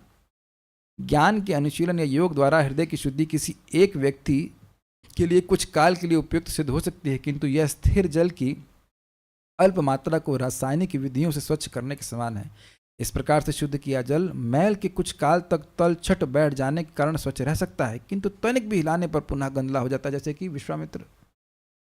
कहने का तात्पर्य यह है कि भगवान की भक्ति में सेवा ही हृदय को सदा के लिए स्वच्छ बनाने की एकमात्र विधि है। एक विचार कीजिए, ये बोतल में बिल्कुल मट्टी नहीं है, खूब हिलाया, अब मट्टी आ जाएगी। समझ आ गया? समझ आ गया? भगवान जाकर के मट्टी को बिठा नहीं दे रहे हैं, वो खत्म कर दे रहे हैं। Does that make sense? जानबूझकर बोतल उतनी कस के हिला, कितना भी हिला लीजिए, इसमें मट्टी नहीं है तो मट्टी नहीं है। Is it okay? तो एक बार भगवान ने हृदय शुद्ध कर दिया तो कर दिया। अब देखो माया भी सामने आ गई तो हरिदास ठाकुर जी कुछ नहीं कर पाई, और नहीं तो माया ने कहा क्या मैंने ब्रह्मा शिव जी तक के मन को भी मोहित कर दिया, लेकिन आपके मन को मोहित नहीं कर पाई। बोला है ना हरिदास ठाकुर जी को, तो पढ़ चुके हैं चैतन्य चेतामृत अंतलीला अध्याय 3 में देखिएगा। क्यों नहीं कर पाए? क्योंकि उनका मन हरि नाम से आकर्षित था, भक्ति से शुद्ध हो गया था। अन्य विधियां भले ही कुछ समय के लिए श्रेष्ठ हों, किंतु मन के विचलित होने के से पुनः गंदले होने की आशंका रहती है। माया के चंगुल से मुक्ति के लिए सर्वोत्तम विधि यही है कि भगवत भक्ति के साथ ही नियमित रूप से श्रीमद् भागवत का ध्यान पूर्वक श्रवण किया जाए। तो जो भक्त को व्यक्ति बता रहा था कि ये भागवत ही सुनती रहोगे, ये स्पिरिचुअल एंटरटेनमेंट है, ये है वो है, तो उसको दिखाओ कि प्रभुपाद जी का तात्पर्य पढ़े कि नहीं पढ़े। एक व्यक्ति वो बोले कि मैंने इनको बोला शायद वो सुनते नहीं होंगे, दूसरे व्यक्ति बोलते नहीं सुनते हैं, तो उस पर एक शब्द सुन लीजिए, both of us read Bible day and night, you read white and I you read black and I read white. हम दोनों ही की बाइबल पढ़ रहे हैं, मैं काला पढ़ रहा हूँ, आप सफेद पढ़ रहे हैं। समझ में आया? लिखा हुआ है, दिखाई नहीं पड़ रहा है आपको, दिखाई नहीं पड़ रहा है, अब भी संदेह हो रहा है। तो श्रीमद् भागवतम का नियमित श्रवण करना चाहिए। इस प्रकार से हम अपने हृदय को बड़ी आसानी से शुद्ध करवा सकते हैं। उम्मीद है कि श्लोक आप लोगों को अच्छा लगा होगा। कोई प्रश्न तो मेरे ख्याल से है नहीं। Can we convince people of other caste to chant Hare Krishna and hear shastra? सवै पुंसाम परो धर्मो यतो भक्ति अधोक्षते। सभी मनुष्यों के लिए वही पर धर्म है जिसके द्वारा अधोक्षत भगवान श्री कृष्ण में जो इंद्रियों जनित ज्ञान के परे हैं उनमें सहज प्रेम हो जाए, अहेतु की भक्ति हो जाए। और वो कैसे होता है? श्रीमद् भागवत के श्रवण के द्वारा। भागवत को सुनने की इच्छा से ही भगवान का प्रेम जागृत होने लगता है। तो परधर्म क्या है? श्रीमद् भागवतम को भक्तों के संग में आकर सुनना, भगवान के नाम को जप करना। सीधी सीधी बात। आत्मा कौन सी? आत्मा कायस्थ है। वेल ये बात तो है कि आत्मा काया में स्थित है, तो इस तरह से सभी लोग कायस्थ हैं, लेकिन आत्मा गुप्ता है या आत्मा स्त्री है, ये तो अब हम लोग अगर प्रचार कर रहे हैं तो ये बहुत गड़बड़ बात हो जाएगी कि हम सोच रहे हैं कि ब्राह्मण क्षत्रिय वैश्य शूद्र, नहीं, सब नहीं। आपने सुना नहीं महाराज क्या बोले? महाप्रभु ने रामानंद राय से क्यों जिज्ञासा करके प्रश्न किया, और हाईएस्ट प्रश्न जो है वो रामानंद राय से किए। क्यों? महाप्रभु दिखाना चाह रहे थे कि चाहे गृहस्थ हो और चाहे वह शूद्र परिवार में भी क्यों ना हो, लेकिन वह भक्ति का सर्वोच्च अधिकारी हो सकता है। उसमें क्या कठिनाई है? देखिए, एक सीधी बात समझने का प्रयास कीजिए। भगवान की बात बोलिए, हर जीव में भगवान के प्रति प्रेम है, उसको अच्छा लगेगा, वो स्वीकार करेगा। आप कास्ट के चक्कर में पड़िए। क्या मैं सबकी कास्ट जानता हूँ यहाँ पे? अच्छा, गुप्ता है, आप आइए क्लास में, आइए, उपाध्याय आइए, बाकी जो है मान लीजिए वो सिन्हा है या और मतलब श्रीवास्तव तो है, आप नहीं आ सकते। ऐसा तो कुछ भी नहीं है।